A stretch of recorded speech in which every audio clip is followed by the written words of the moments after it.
नमस्कार साथियों, स्वागत करता हूं मैं आप सभी लोगों का आपके अपने इस चैनल पर जिसका नाम है रिजल्ट जोन एकेडमी। ये रिजल्ट जोन एकेडमी पर हमारे यहाँ पर एक नई फिर से एक सीरीज स्टार्ट होने जा रही है। जैसे कि आपको बताया गया था कि एक मैथ रीजनिंग की एक चल रही थी सीरीज, तो इसके साथ साथ जीएस की संबंधित एक सीरीज स्टार्ट होने जा रही है।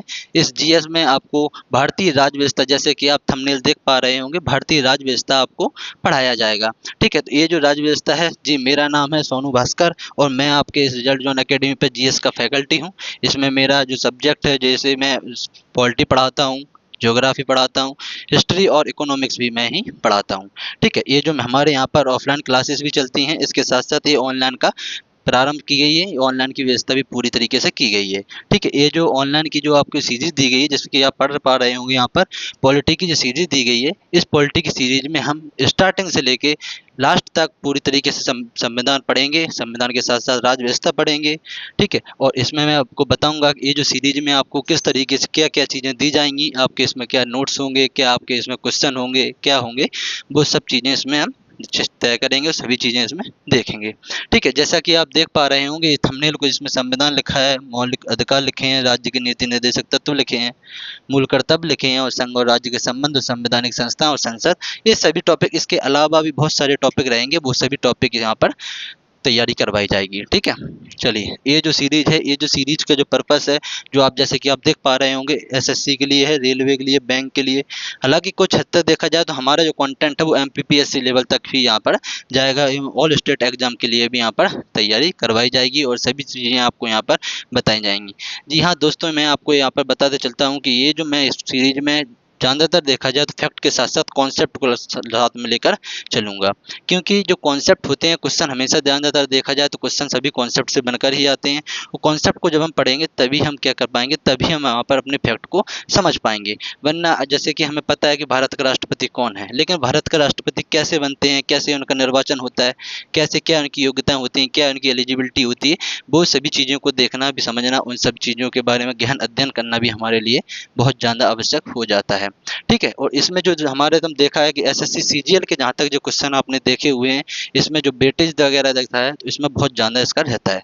चलिए दोस्तों, तो मैं अपनी सीरीज को स्टार्ट करता हूँ। इस सीरीज के साथ साथ मैं इसमें और सभी चीज़ों को भी मैं चर्चा करूँगा कि इस सीरीज में आपको क्या क्या चीज़ें दी जाएंगी, पॉलिटी में आपको क्या क्या चीज़ें पढ़ाई जाएंगी, क्या केवल संविधान अकेला पढ़ाया जाएगा या पॉलिटी पढ़ाई जाएगी, क्या चीज़ें पढ़ाई जाएंगी, किस तरीके से पढ़ाया जाएगा, वो सब चीज़ों की हम यहाँ पर चर्चा करते हैं। चलिए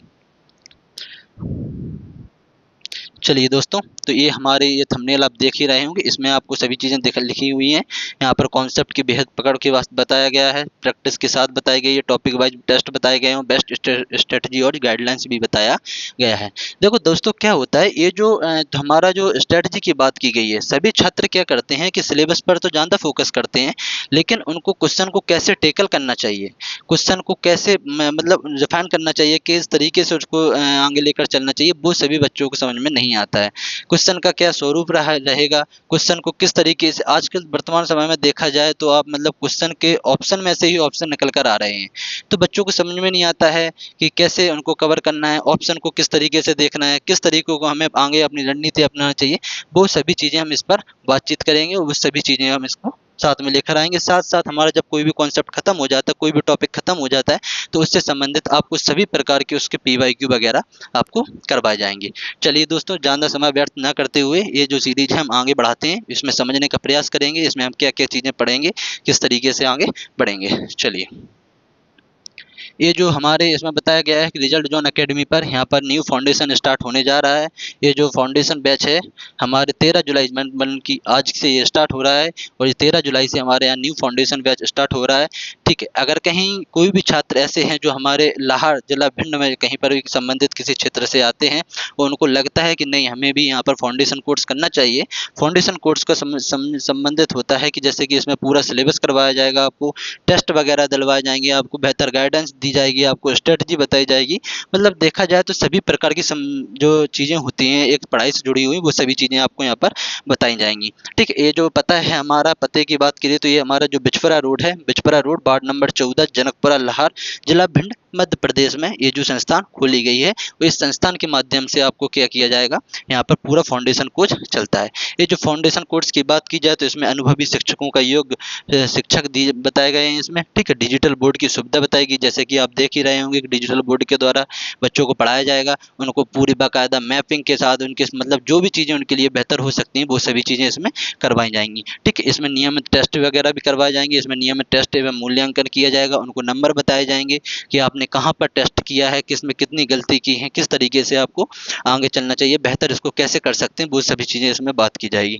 इसमें व्यक्तिगत मार्गदर्शन एवं डाउट क्लासेस भी ली जाएंगी, जैसे कि मान के चलो कोई भी क्लास जैसे 10-15 दिन की कोई भी एक टॉपिक खत्म होता है हमारा, तो उस टॉपिक के संबंध में हमको क्या होता है, डाउट क्लासेस वगैरह ली जाती हैं, और डाउट क्लासेस और बेहतर मार्गदर्शन के माध्यम से व्यक्ति को, कोई भी छात्र होता है उस छात्र को बहुत अच्छे तरीके से बढ़ाया जाता है। ठीक है, चलिए यहाँ पर अगला देखते हैं। उत्तम अध्ययन सामग्री एवं नोट्स दी जाते हैं, जैसे कि मान के चलो कोई भी छात्र ऐसा है जो ये बताता है कि नहीं सर हमें यहाँ पर नोट्स के लिए भी कुछ उपलब्ध करवाया जाए, तो उनको भी नोट्स की व्यवस्था करवाई जाती है। ठीक है, लक्ष्य आधारित तैयारी करवाई जाती है। यहाँ पर लक्ष्य आधारित का तात्पर्य होता है कि जो आपका टारगेट रहता है, जैसे कि मान के चलो आप अगर कहीं चाहते हैं कि मैं एसएससी सीजीएल की तैयारी करना चाहता हूँ, तो आपको एसएससी सीजीएल की तैयारी करवाई जाएगी। अगर कहीं आप चाहते हैं कि नहीं मैं ग्रुप डी की तैयारी करना चाहता हूँ, तो ग्रुप डी की तैयारी करवाई जाती है यहाँ पर। अगर कहीं आप चाहते हैं कि नहीं मैं एमपीपीएससी एवं ऑल स्टेट एग्जाम की तैयारी करना चाहता हूँ, तो उसकी भी सभी प्रकार की तैयारी यहाँ पर करवाई जाती है। जैसे कि आप देख रहे हो एसएससी सीजीएल का लिखा हुआ है, रेलवे वगैरह,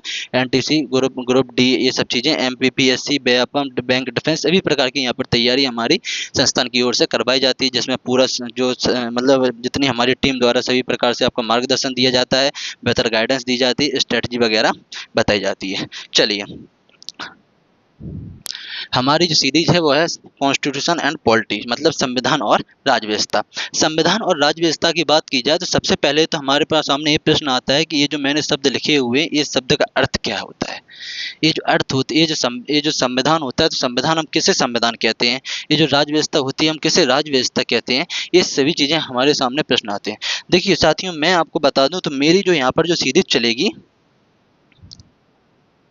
ये जो सीरीज चलेगी वो आपको बेसिक टू एडवांस चलेगी, बेसिक टू एडवांस चलेगी। बेसिक टू एडवांस का तात्पर्य होता है कि आपको जीरो लेवल से क्या किया जाएगा, 0% से आपको 100% की ओर इस सीरीज को आपको बताया जाएगा। ठीक है, ये सीरीज चलाने का उद्देश्य क्या होता है, ये सीरीज चलाने का लक्ष्य क्या है, तो इस सीरीज चलाने का जो उद्देश्य है या फिर लक्ष्य कह लो, तो इसका तात्पर्य होता है कि जो हमारे ऐसे छात्र हैं जो कि बेहतर उनको पढ़ाई नहीं मिल पा रही है, कहीं पर वो बाहर नहीं जा पा रहे हैं, हमारे ग्रामीण क्षेत्रों में बैठे हुए छात्र हैं, उनको किसी प्रकार की तैयारी करना है, उन्हें किसी भी तरीके से रिविजन करना है, किसी कुछ भी मान लो, तो उनके लिए क्या कर सकते हैं, उनको लिए ये सीरीज की चालू की गई है। इस सीरीज के माध्यम से उनको बेहतर तरीके से उनको जो चीज़ें यहाँ पर ऑफलाइन क्लासेस में दी जाती हैं, वो सब चीज़ें आपको फ्री में आपके घर पर उपलब्ध करवाई जाएंगी। ठीक है, चलिए तो अब हम इस क्या करते हैं, इसकी मतलब जो सीरीज है हमारी, सीरीज की कुछ बातचीत वगैरह कर लेते हैं। चलिए, तो दोस्तों इसमें हम सबसे पहले बात करेंगे कि जो हमारा जो ये जो सीरीज है, ये जो सीरीज है, इस सीरीज का महत्व क्या है, महत्व क्या है। ठीक है, चलिए दोस्तों इसमें हम बात करेंगे कि हमारा जो सीरीज है, सीरीज का महत्व क्या है, क्यों इस सीरीज को करना किया है मैंने, या आप लोग इसको क्यों करेंगे, ये सब चीज़ें इसमें हम बात करेंगे। ठीक है, इसके साथ साथ इसमें और क्या क्या सीरीज में आपको और क्या क्या चीज़ें दी जाएंगी, तो दोस्तों इसमें आपको नोट्स दी जाएंगे, नोट्स दिए जाएंगे, साथ साथ आपको जो क्लास नोट्स होते हैं वो आपको स्वयं बनाना है, क्लास नोट्स। ठीक है, क्लास नोट्स का तात्पर्य होता है कि आपको क्लास भी करनी है और इसके साथ साथ आपको नोट्स भी बनाना है। दोस्तों नोट्स कैसे बनाएंगे आप, नोट्स का तात्पर्य होता है कि आप जो भी चीज़ें मैं इस बोर्ड पर लिखूंगा, जो भी चीज़ें मैं आपको समझाऊंगा, वो आपको क्या करना है, वो आप मेरे साथ साथ इसमें आप अपने फेयर वगैरह इसका बनाएंगे, फेयर इसके नोट्स वगैरह आप स्वयं बनाएंगे। देखो क्या होता है कि मैं भी आपको मतलब यहाँ पर पीपीटी वगैरह लेकर आता हूँ, मैं भी आपको पीपीटी की तरह, अन्य शिक्षकों की तरह मैं भी आपको पीपीटी वगैरह से आपको समझाता हूँ। मैं यहाँ पर अपना मतलब महाभारत श्री राम IRC में रटता चला जाता और मैं आपको उस चीज़ को समझो या ना समझो वो आपके ऊपर डिपेंड कर देता। साथियों ऐसे पढ़ाई नहीं होती है। हमारे ऑफलाइन क्लासेस में क्या होती है, जैसे कि आपने देखा है कि जो हमारी क्लासेस चलती हैं उस क्लासेस में क्या होता है कि बच्चों को ऑफलाइन क्लासेस में एक अलग तरीके से पढ़ाया जाता है, उसका कंटेंट अच्छा खासा कंटेंट दिया जाता है। लेकिन जब हम ऑनलाइन क्लास की बात करें, जो हमारे यूट्यूब वगैरह पे चलती जो हमारी क्लासेस हैं, वहाँ पर कंटेंट को कम कर दिया जाता है। दोस्तों कम क्यों कर दिया जाता है? कम इसलिए किया जाता है क्योंकि आप उसके सहारे आप क्या कर सकोगे, उनके फाउंडेशन बैच को आप ज्वाइन कर सको। तो साथियों मैं इसमें क्या किया जाता है, जो बच्चे इसमें नहीं आ पा रहे हैं, फाउंडेशन बैच नहीं आ पा रहे हैं, वहाँ पर इसको पूरी तरीके से जीरो से लेकर एडवांस लेवल तक की सभी चीज़ें आपको बताई जाएंगी। ठीक है, इसमें आपको सभी चीज़ें जो चीज़ें एक ऑफलाइन क्लासेस में होती हैं वो सभी साथियों मैं यहाँ पर आपको करवाऊंगा, आपके लिए उपलब्ध करवाऊंगा। ठीक है, तो इसमें आपको क्या करना है, सबसे पहले तो इसका मैं महत्व समझूंगा, नोट्स वगैरह कैसे क्या बनाना है मैं उन सब की बात करूंगा। इसका जो क्लास नोट्स होता है वो क्लास नोट्स को आपको कैसे बनाना वो सब चीज़ें आपको बात करूंगा। इसमें जो नोट्स की बात की जाएगी, इसमें आपको प्रिंटेड नोट्स भी देंगे, आपको कुछ प्रिंटेड नोट्स भी देंगे और प्रिंटेड नोट्स के माध्यम से आप क्या कर सकते हो, इसको बेहतर करने के, इसके और अपनी शब्दावलियों को पकड़ने का आप प्रयास कर सकते हो। साथियों में इसके साथ साथ और क्या क्या किया जाएगा, इसमें आपको कुछ टेस्ट भी किए जाएंगे। दोस्तों टेस्ट क्या होते हैं? टेस्ट का तात्पर्य कैसे है कि टेस्ट का मतलब होता है कि यहाँ पर हम लगभग जब भी हमारा कोई टॉपिक खत्म हो जाएगा, जब भी कोई भी चीज़ यहाँ पर खत्म हो जाती है, हमारा कॉन्सेप्ट खत्म हो जाता है, हमारा सब्जेक्ट खत्म हो जाता है, तो उससे संबंधित जितने भी इसके टेस्ट वगैरह में क्वेश्चन आए हैं, जितने भी इसके PYQ आए हैं, टेस्ट में क्या होंगे, इसमें जितने भी PYQ आए हैं हमारे, वो सभी PYQ आपसे यहाँ पर सॉल्व करवाए जाएंगे। आपको यहाँ पर सभी प्रकार के PYQ आपको उपलब्ध कराए जाएंगे, जिससे कि आप अपने जो पढ़ाई जो आपने की है, जो भी आपने इस सीरीज को ज्वाइन किया है, उसका आप यहाँ पर मूल्यांकन साथियों कर सकते हो। ठीक है, तो साथियों सबसे पहले मैं इसका महत्व की बात करूं तो ये जो महत्व की लगभग हमारा देखा जाए एसएससी में और हमारे जो SSC CGL में, CGL हो गया या CHSL हो गया, क्या हो गया साथियों, CGL हो गया या फिर हमारा CHSL हो गया, जो ग्रुप डी हो गया। ठीक है, इसमें और अन्य सब बहुत सारे जो एग्जाम होते हैं, जो ऑल कॉम्पिटिटिव एग्जाम एवं ऑल कॉम्पिटिटिव एग्जाम की साथ बात की जाए, ऑल कॉम्पिटिटिव एग्जाम की बात की जाए, तो सभी प्रकार के एग्जामों में पॉलिटी बहुत ज़्यादा इंपॉर्टेंट होती है। साथियों ये जो पॉलिटी होती है, पॉलिटी के माध्यम से आप सभी मतलब लगभग देखा जाए तो सभी में कहीं पर 4 क्वेश्चन, कहीं पर 8 क्वेश्चन, कहीं पर 10 क्वेश्चन। और जब हम इसकी सिविल सर्विस की बात करें, जहाँ पर जो MPPSC या फिर और अन्य सिविल सर्विस एग्जाम की बात करते हैं, तो वहाँ पर इसका जो वेटेज होता है वो थोड़ा साथियों बढ़ जाता है। ठीक है, तो इसमें इसका मतलब होता है कि ये जो इन सभी माध्यम से पता चलता है। इसके जो क्वेश्चन की बात की जाए तो क्वेश्चन लगभग देखा जाए 7 से लेकर 8 प्रत्येक वर्ष इसके क्वेश्चन साथियों आते हैं। सभी एग्जामों में इतना क्वेश्चन इसका वेटेज रहता है। और ये जो क्वेश्चन का वेटेज है, ये हमें ये बताता है कि इन क्वेश्चन के माध्यम से अगर कहीं हमारी बेहतर रणनीति क्या है, अगर कहीं हम अपनी बेहतर रणनीति के माध्यम से इन क्वेश्चन को सॉल्व करते हैं, तो साथियों ये जो क्वेश्चन को सॉल्व करना बहुत आसान हो जाएगा, आसान हो जाएगा। ठीक है, बस केवल ये जो सीरीज है, ये सीरीज को ज्वाइन करने से साथियों आप ये जो जितने भी 7-8 क्वेश्चन होते हैं, इस वजह से मैं आपको वादा करता हूँ कि आप ये क्वेश्चन को जरूर सॉल्व करेंगे। चलिए साथियों, ये इसका मतलब पता चलता है कि हमारे यहाँ से इसका महत्व का समझ में आता है। ये महत्व हमें बताता है कि हम क्या कर सकते हैं। हमारे SSC CGL या जो CHSL group D all competitive exam हैं, उन सभी ऑल कॉम्पिटिटिव एग्जाम में ये सब्जेक्ट है, ये बहुत ज़्यादा इंपॉर्टेंट भूमिका निभाता है। ये जो सब्जेक्ट हमें बताता है कि इसको तैयारी हमें इसके साथ करनी चाहिए। साथियों इसके साथ साथ क्या होता है, इसके साथ साथ हमारी ये जागरूकता बढ़ाता है। ये जो विषय है ये हमारा क्या करता है, ये हमारी जागरूकता भी बढ़ाता है। जागरूकता कैसे बढ़ाता है साथियों, जैसे कि जब हम अखबार वगैरह खोलकर देखते हैं, तो हमें पता चलता है कि हमारी सरकार ये कर रही है, सरकार हमारी यहाँ पर ये काम कर रही है, इसमें यहाँ पर इतना खर्च किया है सरकार ने, यहाँ पर ये काम कर रही है। मतलब बहुत सारी चीज़ें हमें समझ में नहीं आती हैं कि सरकार होती क्या है, सरकार क्या कार्य कर रही है। जब सरकार कार्य कर रही है तो वो कैसे कार्य कर रही है, हमारे अधिकार क्या है, अधिकार हैं तो अधिकार कौन कौन से अधिकार हैं, अधिकार कहाँ से आए हैं, क्या प्रत्येक व्यक्ति को अधिकार है या केवल हमें अकेले अधिकार दिए गए हैं, वो अधिकार जब हमें दिए गए हैं तो उनकी क्या सीमाएं हैं। साथियों वो सब हम चीज़ें हमारे यहाँ पर जिज्ञासा हमारी बनी रहती है कि हम कैसे इन सभी चीज़ों को देखें, कैसे इन सभी चीज़ों को समझने का यहाँ पर साथियों प्रयास करते हैं। ठीक है, इसके साथ साथ हमारे जब हम बात करते हैं, अभी हमारे जब हम इंस्टाग्राम की रील्स हैं या सोशल मीडिया वगैरह पे वहाँ पर देखते हैं, तो वहाँ पर पता चलता है कि ये जो CGP का ये जो प्रोटेस्ट चल रहा है, जिसमें जो हमारे सोनम वांगचुक जी हैं वो भी आमरण अनशन पर बैठे हैं। तो सोनम वांगचुक क्यों बैठे हैं, उनको अधिकारी किसने दिया है कि यहाँ पर वो आमरण अनशन पर बैठे हैं। पार्टियों का गठन कैसे किया गया, कैसे एक CGP पार्टी बन चुकी है। क्या है इसकी, क्या ये भूमिका है, ये सभी चीज़ें हमारी जिज्ञासा का प्रश्न बनी रहती हैं साथियों। तो इन सभी प्रश्नों को हम साथ में देखकर हम इस सब सीरीज को खत्म करेंगे और इसमें हम पॉलिटिक्स, क्योंकि ये जो इनका जो सभी संबंध है वो सभी संबंध हमारे संविधान और राज्य व्यवस्था से साथियों नजर आता है।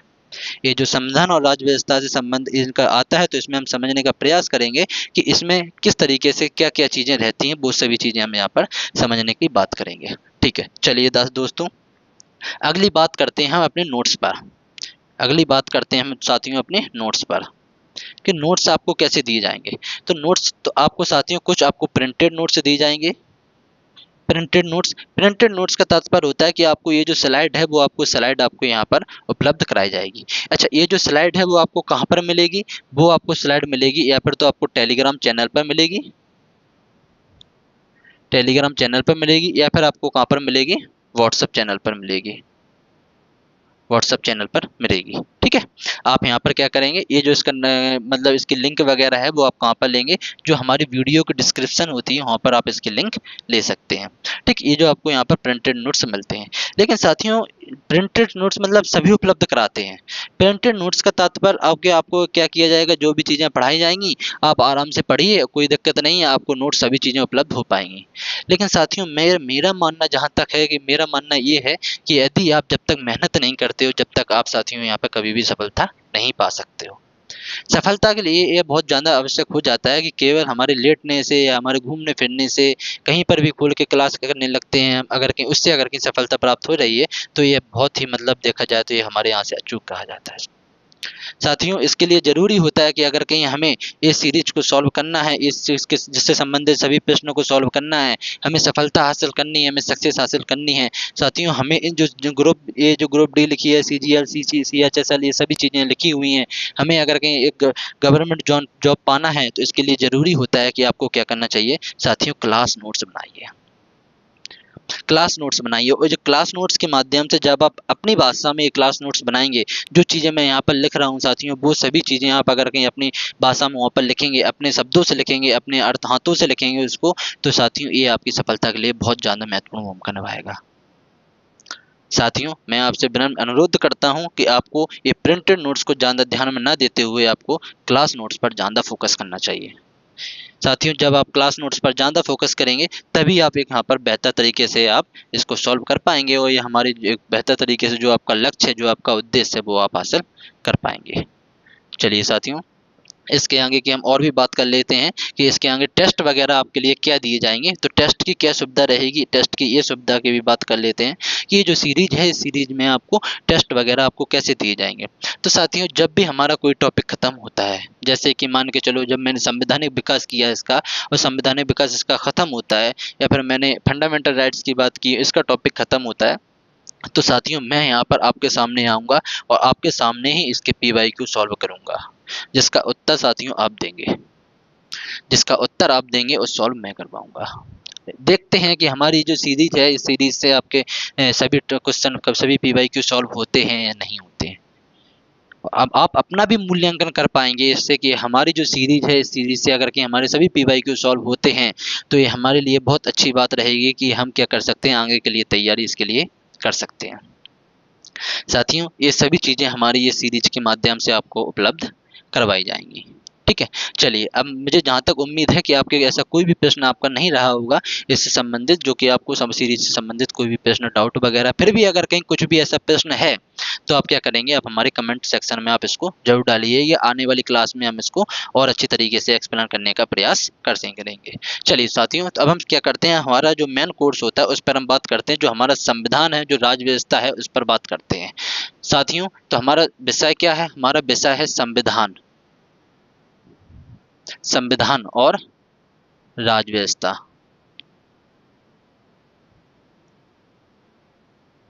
संविधान और राज्य व्यवस्था, इंग्लिश में इसको कहते हैं कॉन्स्टिट्यूशन और इसको कहते हैं पॉलिटी।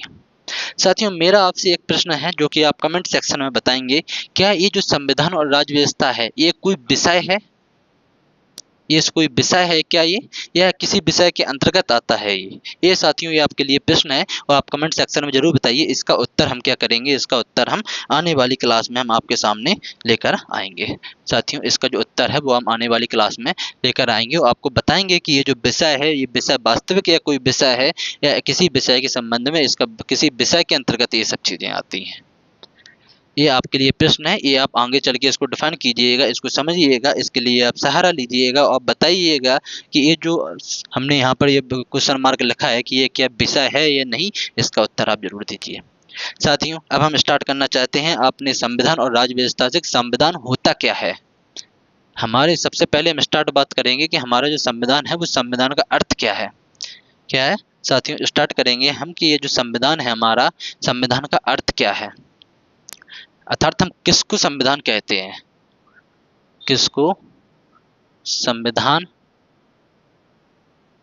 कहते हैं,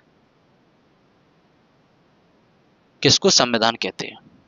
तो साथियों इसमें हम समझने का प्रयास करेंगे कि जो हमारा संविधान होता है वो क्या होता है, हम किसको संविधान कहते हैं, संविधान की आवश्यकता क्यों पड़ती है हमें, क्या हम बिना, हमारा देश बिना संविधान का रह सकता है क्या हमारा देश बिना संविधान का अस्तित्व में रह सकता है। जहाँ पर देखा जाए लगभग सभी देशों में संविधान बन रहे हैं, वहाँ पर संविधान की भूमिका आ रही है कि वहाँ पर संविधान है। हालांकि संविधान लिखित हो सकते हैं, बहुत से देशों में अलिखित संविधान हो सकते हैं। आगे वाली क्लास में हम आपको डिफाइन करेंगे कि लिखित संविधान क्या होते हैं, अलिखित संविधान क्या होते हैं, ठीक है, इस लोकतांत्रिक संविधान क्या होते हैं, अलोकतांत्रिक संविधान क्या होते हैं, वो सभी चीज़ें हम आने वाली क्लास में बताएंगे। लेकिन अभी हमारा ये जो प्रश्न है आपके साथियों, वो प्रश्न हमारा ये है कि ये जो संविधान की मैंने बात की है, कि ये जो संविधान की बात की है वो संविधान का अर्थ क्या है, इसका जो अर्थ क्या है, इसको हम किसको संविधान कहते हैं, इसका अर्थ क्या है। तो साथियों इसका हम क्या करते हैं, इसका अर्थ निकालने का प्रयास करते हैं और अर्थ इसका जो निकालेंगे वो हम संविधान से ही निकालेंगे। संविधान का मतलब होता है संघ प्लस विधान। विधान, विधान का अर्थ क्या होता है, विधान का मतलब होता है विधि और संघ का मतलब होता है समूह। समूह या इसको क्या कह सकते हैं, इसको समुच्चय भी कह सकते हैं, समुच्चय, समुच्चय भी किसको कह सकते हैं। एक मिनट साथियों,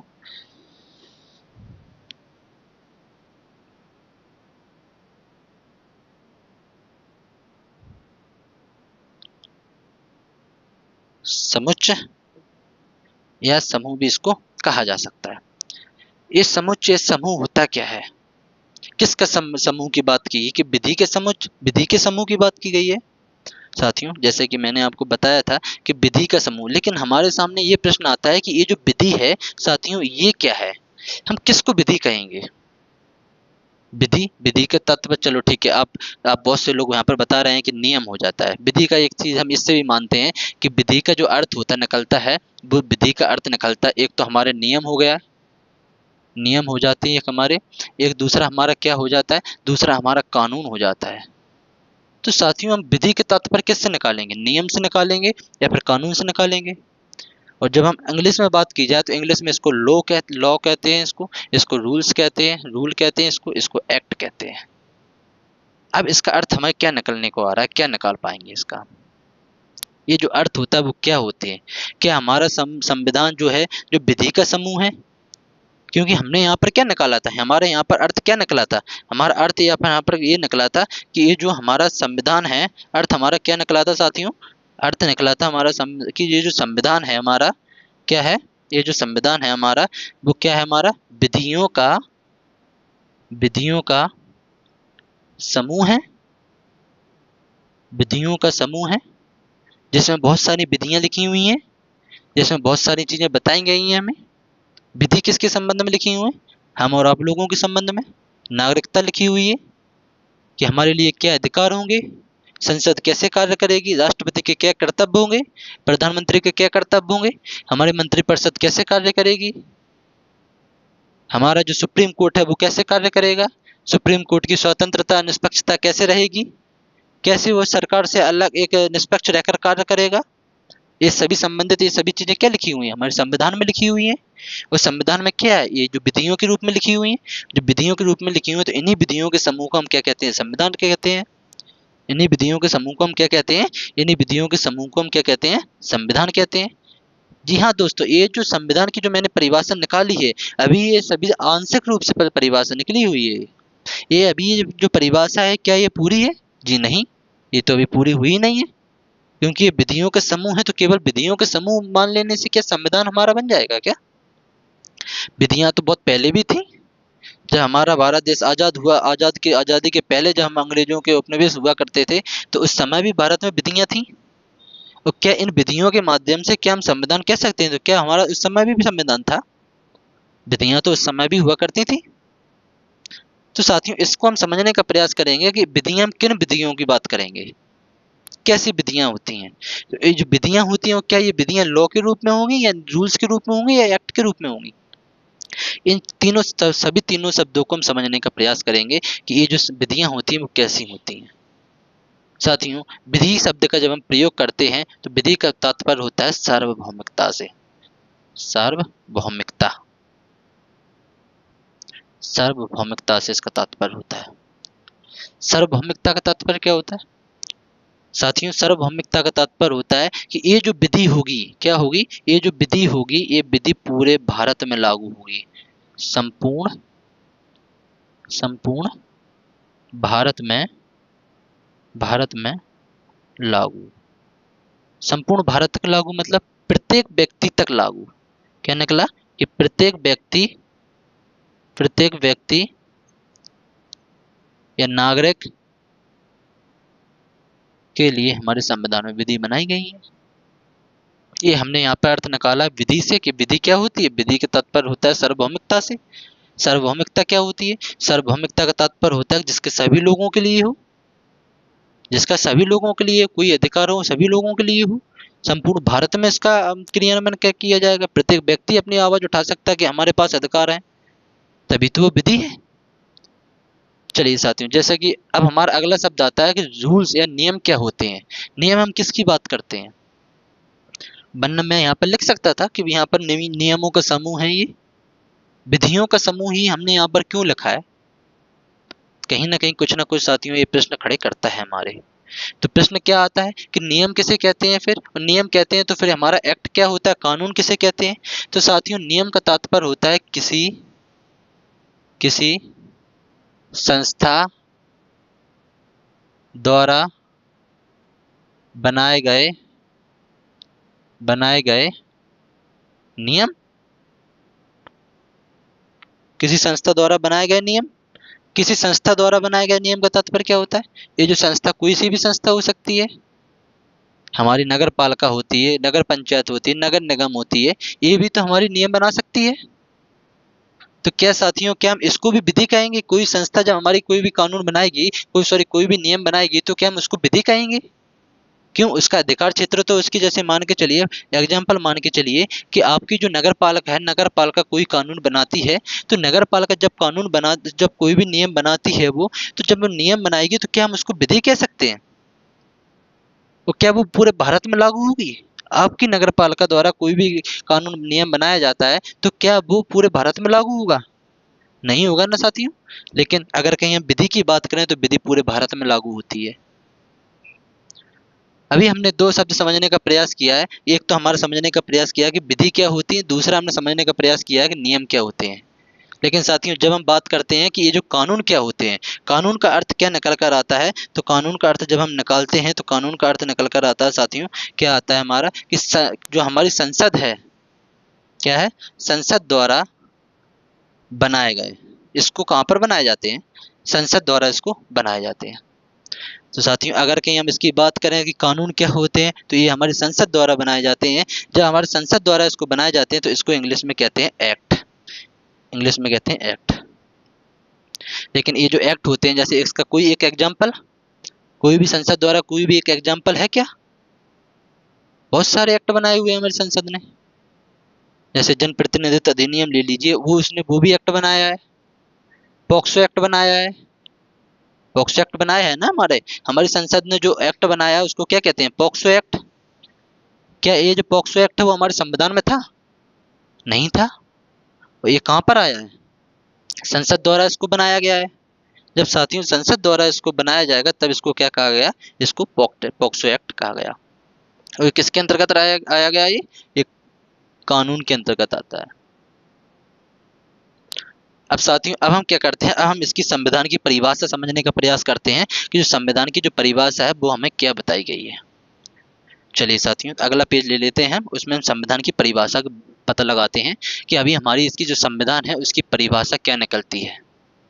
परिभाषा का तात्पर्य होता है कि उसकी डेफिनेशन क्या है, उसका अर्थ क्या है। अभी तक हमने समझने का प्रयास किया साथियों, वो समझने का ये प्रयास किया कि हमारा जो संविधान है वो क्या है। हमारा जो संविधान है वो क्या है, एक विधिक दस्तावेज है। विधिक दस्तावेज है, विधिक दस्तावेज है जिसमें हमने विधि का अर्थ समझ लिया, अर्थात विधिक कहा जाता है उसको। ये क्या है, हमने विधि का अर्थ समझ लिया, जिसमें हमने परिभाषा में संविधान एक विधिक दस्तावेज है, इसकी परिभाषा समझ ली हमने। लेकिन क्या ये हमारे संविधान की ये परिभाषा क्या ये स्पष्ट हो चुकी है? नहीं साथियों, ये जो अभी क्या है, अभी ये आंशिक परिभाषा है। इसमें हम आगे चल के हम क्या समझेंगे, इसमें इसका जो संविधान में क्या है, संविधान एक विधिक दस्तावेज है, अर्थात इसमें जो हमारे क्या बोलते हैं लॉ बताए गए हैं, इसमें जो हमें बताए गए हैं, जो भी चीजें हमारे लिए बताई गई हैं, उसका उनका कार्य क्या होता है, उनका कार्य क्या होता है। तो उनका कार्य क्या होता है, जो हमारे क्या करते हैं, राज व्यवस्था को नियंत्रित करते हैं, नियंत्रित करते हैं या विनियमित करते हैं, विनियमित करते हैं। विनियमित का तात्पर्य क्या होता है साथियों, विनियमित का तात्पर्य होता है रेगुलेट करते हैं। ये हमारी क्या करते हैं, राज व्यवस्था को नियंत्रित करते हैं। लेकिन अब साथियों, अब मेरे सामने एक प्रश्न फिर से आ गया कि ये राज व्यवस्था क्या होती है। ये जो राज व्यवस्था हमारी जो हमने लिखा है यहाँ पर कि राज व्यवस्था को विनियमित करते हैं, तो राज व्यवस्था का तात्पर्य क्या होता है। तो अगली जो हमारी जो चीज होगी वो क्या आएगी, वो हमारी आएगी कि राज व्यवस्था हम किसको कहेंगे, क्या होती है राज व्यवस्था, किसकी बात कहेंगे। हमने इसमें कहा कि संविधान हमारा एक विधिक दस्तावेज है, जैसे जो इसका कार्य क्या होता है, राज व्यवस्था को नियंत्रित या विनियमित करना, ये इसका संविधान का कार्य होता है। लेकिन साथियों, हमारी जो राज व्यवस्था होती है, राज व्यवस्था ही किसको कहेंगे, अगला प्रश्न हमारे सामने आता है। तो राज व्यवस्था का तात्पर्य क्या होता है। राज व्यवस्था का तात्पर्य होता है कि जो हमारे संविधान में जो विधियां बताई गई हैं, विधि बताई गई हैं, जैसे विधि के तात्पर्य क्या बताई गई है, जैसे हमारे यहाँ पर अधिकार बताए गए हैं। एग्जाम्पल ले लीजिए, तो हमारे यहाँ पर क्या बताए गए हैं, अधिकार, जिसको कहते हैं राइट, अधिकार से बताए गए, जो हमारे राइट्स बताए गए हैं। इन राइट्स का तात्पर्य क्या होता है, इनको क्या करना, जैसे जो हमारी विधि बताई गई है, इनको क्या करना, नियमित करना। इनका जो नियमित करते हैं, इनको हम क्या कहते हैं, संविधान कहते हैं। जब ये जो विधि बताई गई हैं, इन विधि का क्या करता है, इन विधि का व्यवहारिक रूप क्या होता है साथियों, व्यवहारिक रूप। चलिए हम इसको आगे ले लेते हैं, समझने का प्रयास करेंगे। ये जो हमारी विधि बताई गई है, इनका व्यवहारिक रूप, व्यवहारिक रूप, व्यवहारिक रूप को हम राज व्यवस्था कहते हैं। व्यवहारिक रूप को हम क्या कहते हैं साथियों, इसको हम राज व्यवस्था कहते हैं। व्यवहारिक रूप का इसका क्या अर्थ निकलता है, इसका अर्थ क्या निकलता है, अर्थ का तात्पर्य निकलता है कि जो हमारे पास जो विधि बताई गई थी, जो हमारे विधि बताई गई है, जैसे मान के चलिए अधिकार बताया गया है, तो इस अधिकार का अर्थ क्या होता है साथियों, ये अधिकार बताया गया था, इसका अर्थ क्या होता है। ये जो अधिकार बताए गए हैं वो किसके लिए हैं, किसके लिए बताए गए हैं, क्यों दिए गए हैं ये अधिकार, क्यों दिए गए हैं। जो अधिकार दिए गए हैं वो कौन कौन से दिए गए हैं, कौन कौन से दिए गए हैं और कैसे दिए गए हैं। बहुत सारे प्रश्न हमारे दिमाग में आते हैं। इन सभी प्रश्नों को जब हम पढ़ते हैं तो इन सभी प्रश्नों को हम क्या कहते हैं साथियों, इसको हम राज व्यवस्था कहते हैं। इसका मतलब क्या निकलता है कि जो हमारे संविधान में विधियां बताई गई हैं, विधियों के तौर पर जो हमने अधिकार को लिया था कि इसको हम अधिकार कहते हैं, जैसे अधिकार का एक एग्जाम्पल लिया था, तो ये अधिकार का व्यवहारिक पक्ष क्या होता है, इसका व्यवहारिक रूप क्या होता है। इसका मतलब होता है कि जो अधिकार बताए गए, इस अधिकार को हम किसको अधिकार कहेंगे, कौन कौन से अधिकार होंगे, किसको दिए गए हैं अधिकार, कैसे अधिकार दिए गए हैं, और ये जो अधिकार दिए गए हैं इन अधिकार पर संसद ने कौन सा कानून बनाया है। संसद ने कौन कौन कौन कौन सा कानून बनाया है। इसमें हम बात करेंगे कि हमारी जो संसद है उसमें कौन कौन से कानून बनाए हैं।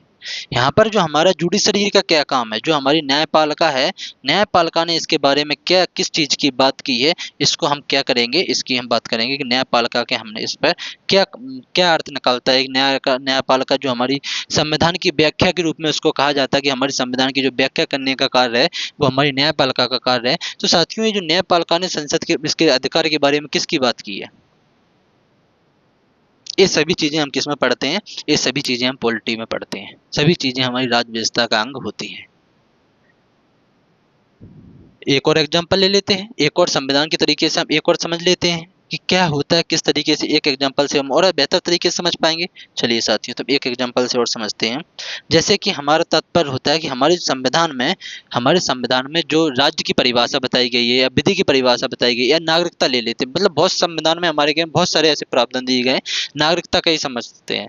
तो नागरिकता का क्या पैमाना दिया गया है। नागरिकता हमारा जो संविधान में किसकी बात की गई है, हमारे यहाँ नागरिकता की बात की गई है, नागरिकता। लेकिन हमारा संविधान ये नहीं बताता कि नागरिक कौन होंगे, कैसे होंगे, किसको नागरिक कहेंगे हम। क्या प्रत्येक व्यक्ति नागरिक होगा। भारत में जब नागरिकता दी जाएगी तो कैसे दी जाएगी, हमारा सुप्रीम कोर्ट कैसे इस नागरिकता का पैमाना रखता है, क्या इसका मापदंड होंगे इसके। कोई भी व्यक्ति जो भारत में जन्म लेता है वो व्यक्ति क्या वो नागरिक बन जाएगा, इसके पैमाना क्या होगा नागरिकता का। ये सभी साथियों, ये सभी इसकी सभी जितने भी इससे संबंधित जितने भी प्रश्न आते हैं, इससे संबंधित जितने भी प्रश्न आते हैं, जो हमारी नागरिकता से संबंधित जितने भी प्रश्न आते हैं वो सब हम कहाँ पर पढ़ते हैं, वो सब हम हमारी राज्य व्यवस्था में पढ़ते हैं साथियों।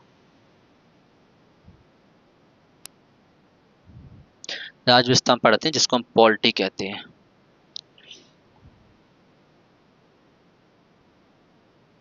जिसको हम क्या कहते हैं, जिसको हम राज्य व्यवस्था कहते हैं। अब साथियों हमारे यहाँ से एक क्या अर्थ निकलता है, इसका अर्थ ये निकलता है कि ये जो संविधान है, ये संविधान हमें क्या बताता है, ये संविधान हमें कुछ ना कुछ विधियां बताता है, कुछ ना कुछ ये हमें सैद्धांतिक रूप देता है, हमें कुछ ना कुछ सिद्धांतों की बात करता है। इन सिद्धांतों का जितना जो कुछ भी अर्थ निकलता है, उस सिद्धांत क्या है, कैसे हैं, मतलब संसद का इस पर क्या विचार रहा है, इस पर संविधान निर्माताओं का इस पर क्या विचार रहा है, वो सभी चीजें हम किस में पढ़ते हैं साथियों, वो सभी चीजें हम अपनी राज्य व्यवस्था में पढ़ते हैं। वो सभी चीजें हम अपनी पॉलिटी में पढ़ते हैं, राज्य व्यवस्था में पढ़ते हैं साथियों। अब हमारे यहाँ से क्या अर्थ निकलता है, अर्थ हमारा ये निकलता है कि संविधान जो है हमारा, वो संविधान हमारा क्या है, सैद्धांतिक पक्ष है, सैद्धांतिक पक्ष है साथियों। सैद्धांतिक पक्ष का तात्पर्य क्या है, सैद्धांतिक पक्ष का तात्पर्य है कि हमारे संविधान में बताया गया, हमारी जब हम अपनी जो क्या बोलते हैं उसको प्रस्तावना पढ़ते हैं, जब हम संवैधानिक पक्ष में जब अपनी प्रस्तावना बताते हैं तो वहां पर पता चलता है, बहुत सारे शब्द पता चलते हैं। समता क्या होती है, लोकतंत्र क्या होता है, लोकतंत्र क्या होता है, एकता क्या होती है, एकता अखंडता की जिसकी हम बात करते हैं वो क्या होती है, संप्रभुता क्या होती है, संप्रभुता क्या होती है। ऐसे बहुत सारे शब्द हमारे उसमें दिए गए हैं, हमारे संविधान में भी दिए गए हैं। पंथ निरपेक्षता की बात की गई है हमारे यहाँ पर, किसकी बात की गई साथियों, हमारे संविधान में पंथ निरपेक्षता की बात की गई है, पंथ निरपेक्षता, पंथ निरपेक्षता की बात की गई है। लेकिन साथियों अब हमारे सामने एक प्रश्न आता है कि ये जो पंथ निरपेक्षता है, इस पंथ निरपेक्षता का तात्पर्य क्या है। ये जो सभी चीजें जितने भी दिए गए हैं वो सभी चीजें आपके सामने एक सिद्धांत लिखे हुए हैं, इन सिद्धांत के समूह को ही क्या कहते हैं, ये संविधान होता है। इस सिद्धांत के क्या होता है, इसको समूह को, जो हमारे सिद्धांत का जो समूह है हमारा, इस समूह को क्या कहते हैं, यही समूह हमारा क्या है, संविधान का सैद्धांतिक पक्ष है। ये समूह हमारा क्या है साथियों, ये समूह ही हमारा क्या है, सैद्धांतिक पक्ष है। तो संविधान की अब क्या होगी, एक संविधान का एक अर्थ और निकल कर आ गया कि हमारा जो संविधान है वो कैसा है, सैद्धांतिक है। हमारा संविधान है कैसा है, एक सैद्धांतिक है। साथियों अब अगला शब्द आता है कि ये जो संविधान है हमारा, चलिए हम इसको यहाँ पर और जगह निकाल देते हैं। क्या ये परिभाषा आप लोगों को बेहतर समझ में आ गई है? एक बार हम इसको फिर से रिवीजन कर लेते हैं कि इसकी हमने परिभाषा क्या निकलवा के थी। इसकी जो हमने परिभाषा निकली थी कि संविधान क्या है, एक विधिक दस्तावेज है जो राज्य व्यवस्था को क्या करता है, नियंत्रित या विनियमित करता है। ठीक है, राज्य व्यवस्था क्या होती है, राज्य व्यवस्था का अर्थ समझा हमने कि संविधान में क्या बताई गई हैं, जो विधियां बताई गई हैं, संविधान में क्या विधियां बताई गई हैं साथियों, ये जो संविधान है हमारे संविधान में जो विधियां बताई गई हैं, ये जो विधियों के व्यवहारिक रूप को हम क्या कहते हैं साथियों, राज्य व्यवस्था कहते हैं। जो संविधान है हमारा, संविधान में जो विधियां बताई गई हैं, इन संविधान की विधियों को व्यवहारिक रूप को हम राज्य व्यवस्था कहते हैं, जिसमें हम बात करते हैं, जिसका हमने एग्जाम्पल भी देखा था। हमने एग्जाम्पल किसका देखा था, अधिकार की बात की थी। आप अधिकार की जगह कोई सा भी एग्जाम्पल ले सकते हो, समानता ले सकते हो, यहाँ पर लोकतंत्र ले सकते हो, यहाँ पर कुछ भी ले सकते हो, संसद ले सकते हो, राष्ट्रपति ले सकते हो, कुछ भी ले सकते हो आप यहाँ पर। ये जो हमने इसमें एक एग्जाम्पल लिया था कि हमारे जो अधिकार हैं, इन अधिकार के बारे में, ये अधिकार है, अधिकार का अर्थ क्या है, किसको अधिकार कहते हैं, क्यों कहते हैं अधिकार, क्यों रखे गए हैं हमारे संविधान में, ये सभी चीजें, जितने भी प्रश्न हमारे यहाँ पर आते हैं, वो सभी चीजें कौन तय करता है, वो हमारे राज्य व्यवस्था साथियों तय करती है। इसमें हम राज्य व्यवस्था में इन सभी चीजों के बारे में, हमारी संसद का क्या रुझान रहा है इसके सब बारे में, न्यायपालिका के बारे में क्या विचार है, इन सभी चीजों को जब हम अध्ययन करते हैं तो वो सभी चीजें हम किस में अध्ययन करते हैं, वो हम साथियों अपनी राज्य व्यवस्था में अध्ययन करते हैं। लेकिन अब साथियों हमारे सामने एक प्रश्न आता है कि क्या संविधान के बिना राज्य व्यवस्था पढ़ी जा सकती है। एक प्रश्न आता है हमारे सामने कि क्या संविधान के बिना, संविधान जैसे हमने विधि कहा है, विधि का समूह है ये, विधि के बिना राज्य व्यवस्था पढ़ा जा सकता है।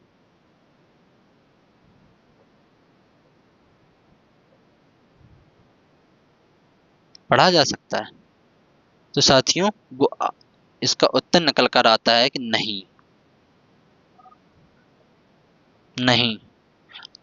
नहीं क्यों आ रहा है इसका, तो नहीं निकल कर इसलिए आ रहा है क्योंकि साथियों जब हम किसी भी कोई भी, जैसे एग्जांपल मान के चलिए कि हमने क्या किया है, हमने एक बिल्डिंग का अध्ययन किया है, एक बिल्डिंग का अध्ययन किया जिसमें हमने बहुत अच्छी बढ़िया इमारत बना दी है अपनी, कोई भी दूसरी अमृत बना दी थी, इमारत बना दी है हमने इसमें। ये जो इमारत बनाई है, अगर कहीं हम इस इमारत का बेस को ही इसमें हटा दें, इसको ही हटा दें, तो क्या ये जो इमारत है वो क्या उसका अस्तित्व बचा रहेगा। जो हमारा ये जो बेस होता है, बेस साथियों, बेस का कौन काम कर रहा है, ये बेस का काम कर रहा है हमारा संविधान। ये बेस का कार्य कौन कर रहा है, हमारे बेस का कार्य कर रहा है साथियों जो हमारी विधि है वो हमारी इसकी काम कर रही है। इसके ऊपर जो इमारत बनी हुई है, ये जो इमारत बनी हुई है, इस इमारत का कार्य कौन कर रहा है, इस इमारत का कार्य कर रहा है हमारा राज्य व्यवस्था।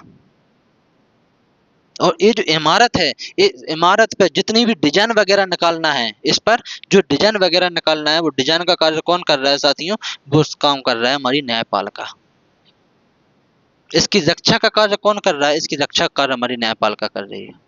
इसमें सुधार क्या करना है, इस बिल्डिंग की खिड़की इधर लगाना है, उधर लगाना है, क्या परिवर्तन करना है हमें, इस चीज के बारे में हमारा अध्ययन कौन करती है साथियों, इसके बारे में अध्ययन करती है हमारी जो हमारी राज्य व्यवस्था है, जो हमारी संसद है, वो संसद इसके बारे में अध्ययन करती है। संसद इसके बारे में अध्ययन करती है। उम्मीद है कि आपको बहुत अच्छी तरीके से ये एग्जाम्पल समझ में आया होगा। ये एग्जाम्पल इसका कोई व्यवहारिक पक्ष नहीं है, परंतु केवल हमने एक एग्जाम्पल लिया था जिससे आपको समझने का प्रयास किया था कि आपको और बेहतर तरीके से इसको समझा जा सकता है। ठीक है, चलिए तो हम इसके आगे चलते हैं कि अभी हमने क्या समझा, हमारा संविधान क्या है, संविधान एक सैद्धांतिक पक्ष है, इसका व्यवहारिक पक्ष को ही हम क्या कहते हैं, पॉलिटी कहते हैं। साथियों अब हमने यहाँ पर इसके व्यवहारिक पक्ष की बात की ली, इसकी सैद्धांतिक पक्ष की बात कर ली। सैद्धांतिक का तात्पर्य होता है जो हमारे संविधान में जो सिद्धांत दिए गए हैं, उन सिद्धांत के समूह को अपने सैद्धांतिक पक्ष कहते हैं। अब साथियों इसके बारे में संविधान का एक अर्थ और निकलता है कि संविधान हमारा जो क्या है, हमारा एक जीवंत दस्तावेज है। क्या निकलता है साथियों, कि संविधान जो हमारा है वो कैसा है, जीवंत दस्तावेज है। जीवंत दस्तावेज का तात्पर्य क्या होता है, जीवंत दस्तावेज का अर्थ क्या होता है, जीवंत का अर्थ क्या होता है, जिसमें जीवन हो, जिसका जीवन हो, यही तो होता है। जैसे कि हमारा जीवन, हमसे पूछा जाए कि हमारा जीवन कैसा है, तो हम अपने जीवन के बारे में बताते हैं साथियों। तो इसमें क्या निकलता है, इसमें निकलता है एक अर्थ और निकल आ जाता है कि संविधान हमारा कैसा है, एक जीवंत दस्तावेज है। और जब हम जीवन दस्तावेज का तात्पर्य की बात करें, इसका मतलब होता है कि इसका अस्तित्व क्या है, बना हुआ है, इसका अस्तित्व बना हुआ है। क्या हमारे वर्तमान में हमारे भारत में संविधान है? आप कहेंगे बिल्कुल जी हाँ, हमारे भारत में संविधान है। और हमारे संविधान है, इस वजह से हमारे यहाँ पर जीवन दस्तावेज है, ये जीवंत के रूप में है हमारे यहाँ पर। जीवंत क्यों है हमारा संविधान? ये जो अर्थ निकल कर आ रहा है कि संविधान हमारा जीवंत है, तो संविधान क्यों है हमारा जीवंत? हमारे संविधान को, इसको हम जीवंत दस्तावेज क्यों कहते हैं? तो जीवंत दस्तावेज, ये जो सिद्धांत है साथियों, ये जो सिद्धांत हमारे बुद्ध धर्म से भी संबंधित है। अब आप कहोगे कि ये सर कहाँ संविधान, कहाँ 1950 की बातें और कहाँ आप बुद्ध धर्म को लेकर पहुंच गए?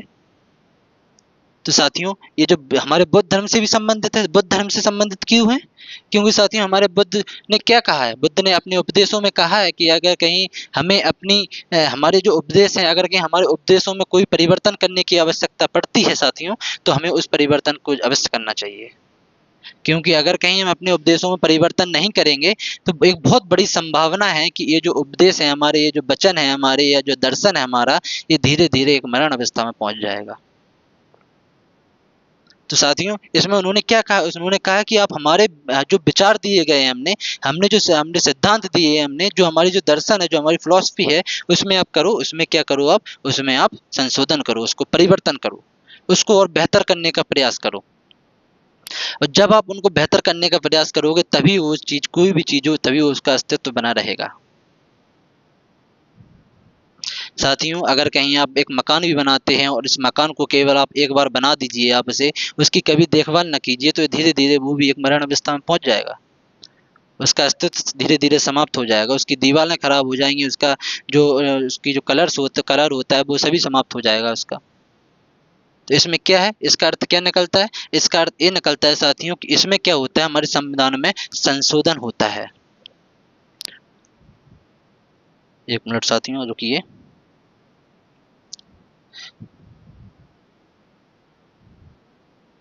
क्या होता है, इसमें संशोधन होता है।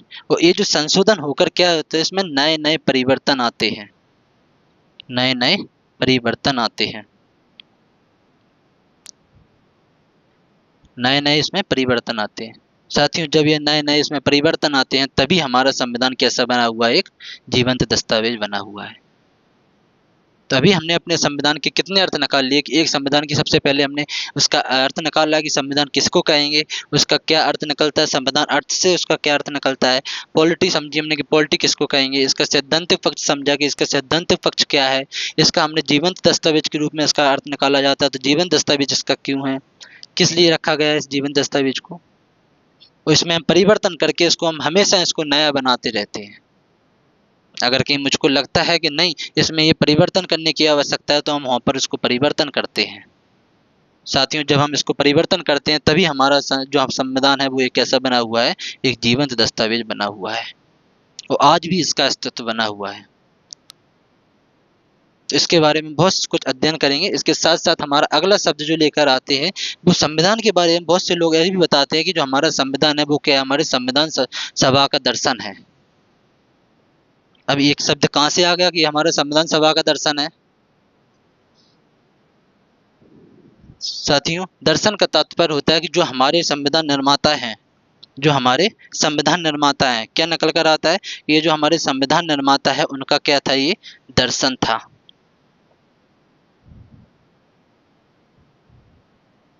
संविधान निर्माताओं का ये क्या था, ये दर्शन था। संविधान निर्माताओं का दर्शन का तात्पर्य क्या था कि उनके विचार थे ये, वो चाहते थे कि हम भारत को एक राष्ट्रीय एकता अखंडता हम बांधना चाहते हैं। उनका अर्थ था इनका कि हम भारत में कैसा धार्मिक पंथ निरपेक्षता को अपनाएंगे, न्यायपालिका हमारी कैसी होगी, वो इसके लिए वो विचार करते थे। और साथियों, जब यही लोग इसका विचार करते थे, इनके इसमें विचार हैं, किसके विचार हैं इसमें? जब हम बात करेंगे अपनी पंचायती व्यवस्था, तब इसमें हम गांधी की बात करेंगे, इसमें अंबेडकर जी की बात करेंगे, इसमें जवाहरलाल नेहरू जी की बात करेंगे, अन्य जितने भी संविधान निर्माता हैं हम सभी की बात करेंगे। और सभी की बात करते हुए हम समझेंगे कि कैसे हमारा ये संविधान है वो कैसे एक संविधान निर्माताओं के विचारों को से बंधा हुआ है। तो ये जो विचार है जिनका अस्तित्व आज इतने वर्ष हो गए संविधान को बने हुए, फिर भी हमारा संविधान जैसे का तैसा ही बना हुआ है। साथियों बहुत सारे देश थे, फ्रांस था, फ्रांस में संविधान बन गया, फिर से मिट गया, फिर से दूसरा बन गया। नेपाल था, नेपाल में सत्ता कमजोर हुई, दोबारा परिवर्तित हो गई, लेकिन हमारे यहाँ पर आज भी वही सब चीजें बनी हुई हैं।